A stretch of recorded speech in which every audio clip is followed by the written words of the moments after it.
Alright, these notes are for the direct and inverse variation. So let's get started. Alright, so first off, kind of need to know type of things. What is direct variation? Well, direct variation is a set of ordered pairs with a constant ratio. Okay, the equation is y equals k times x. It's a linear equation where k is the slope, and of course the y-intercept is 0 because you don't see the b.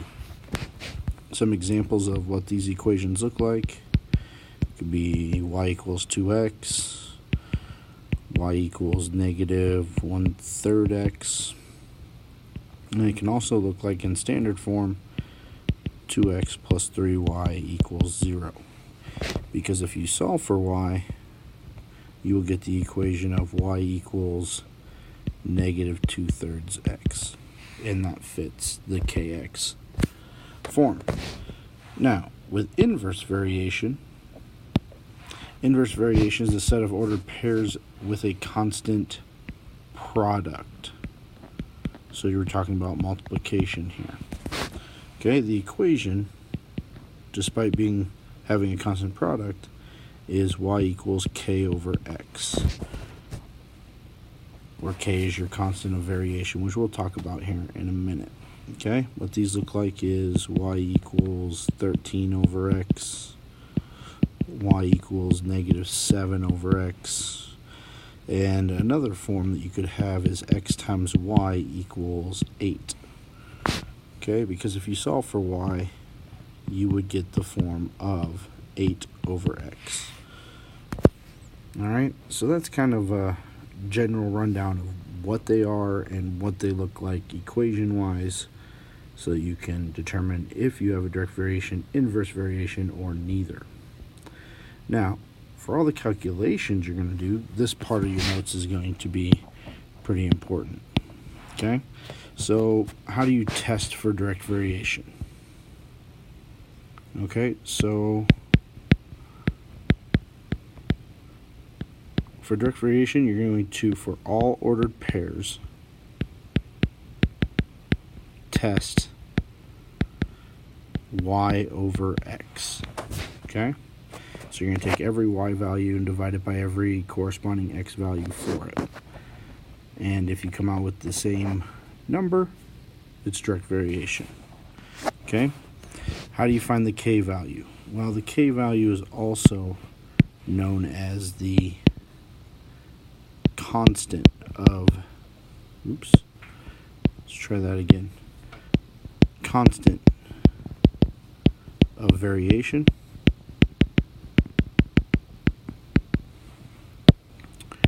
And for a direct variation, how do you do that? Well, it's basically doing the test, y over x. If they just give you one set of y and x, you're just going to make that fraction, and that's your k value. Now, how does it look graphically? Well, if you remember earlier, I said it is a line. Let's go with green. Okay, and the important thing about this line is that it goes through the origin. It goes through 0, 0. Okay, goes through 0, 0. Okay, and again, your k value is going to be the slope. Okay, now the big thing that we're going to have to do is find missing values. So how do you solve for missing values with direct variation? Well, you're going to take one set of x and y's, so we'll call them x1, y1, make that fraction of y over x. You're going to set it equal to a second set, and from there you're going to solve that proportion and find your missing value. We'll see that here in an example later on. Okay, so inverse variation, how do you test for it? Since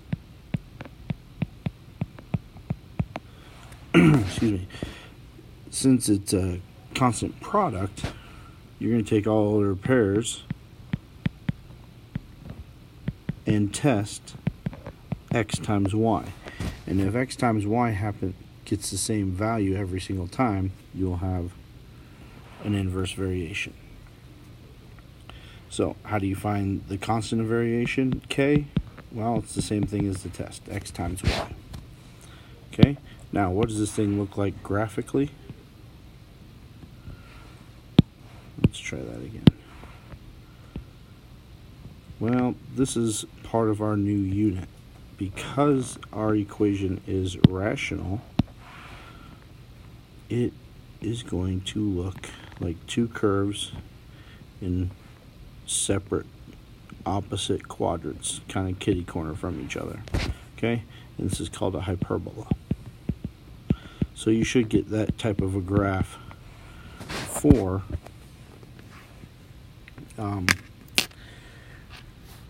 your inverse variation. So now,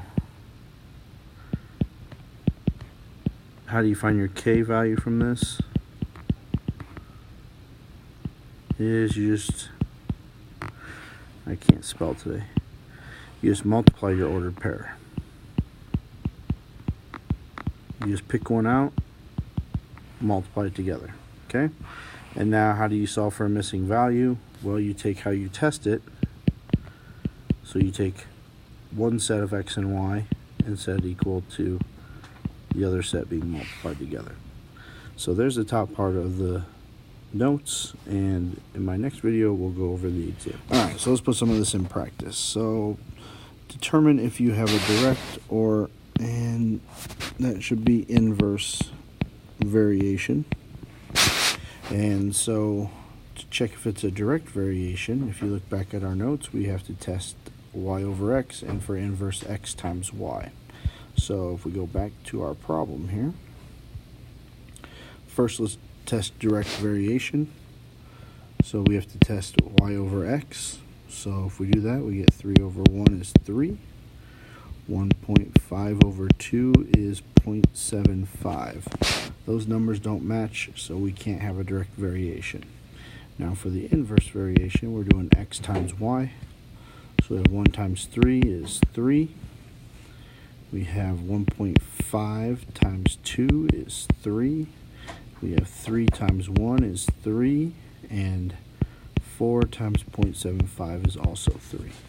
So here we find that all the numbers in the table are consistent. When we multiply them, we get 3.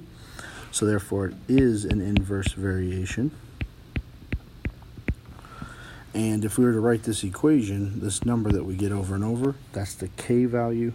So we would write the equation y equals 3 over x.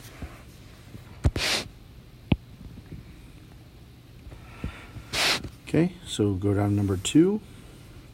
Again, we have to test y over x. So our first one is 5 over 1 is 5. 10 over 2 will also get us 5. 15 over 3 gets us 5, and 20 over 4 gets us 5. So again, consistent. This thing is a direct variation. Again, this value is k. So if we write the equation, our equation is y equals 5x. And that's how that happens. And if you test both and you find that you're not getting a number on either test, then it is neither. Now, finding missing values. Okay, from our table, we have the bottom, we have the proportions that we would solve.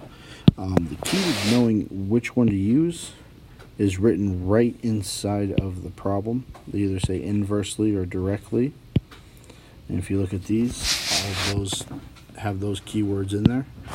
So with number 1, if y varies inversely with x, our next statement, the if part, always tells us the x1 and y1. So negative 4 and 7 we will substitute into our equation. And then at the end, they'll give us our x2 and y2, which one of them is the one we're trying to find. In this case, it's going to be y. So you're going to put 5 in for x2, y in for y2. And now you just solve this equation. Multiplying negative 4 and 7, we get negative 28. Then you divide by 5, and you get y equals negative 5.6. Okay, nice and easy, not too difficult. Okay, but now with number 2, we have both directly and inversely happening. So this kind of smashes our two equations together. So y varies directly with x. Well, that looks exactly the same as what we have in our notes. Okay, but also along with this, it's inversely with z. So that means with the inverse, we have to multiply y and z together. So what this does for us is we get, just add a z1 on top there and a z2 on top there. Okay, same thing happens. The if part is going to give us our x1, y1, z1. So just substitute those in. So we'll have 20 times 5 divided by 2 equals. Then we have our second part, which is looks like we're going to be solving for y. So 8 will go in for z1, y in for y1, and 14 in for x1.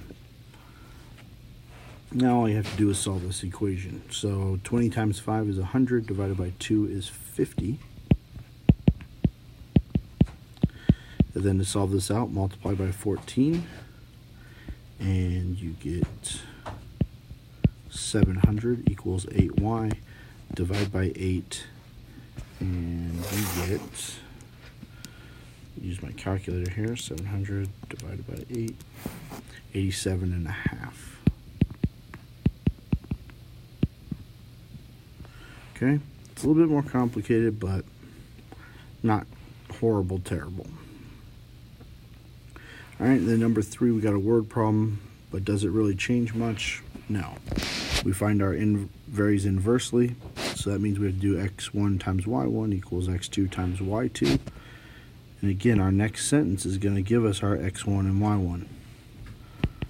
x1, y1. Okay? So here we're going to have 200 times 32 equals, and then our question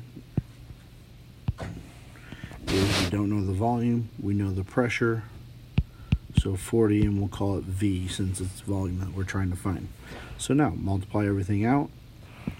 200 times 32 is 6400 equals 40V. Divide by 40, and you get your volume is 160 cubic centimeters. And that concludes our notes.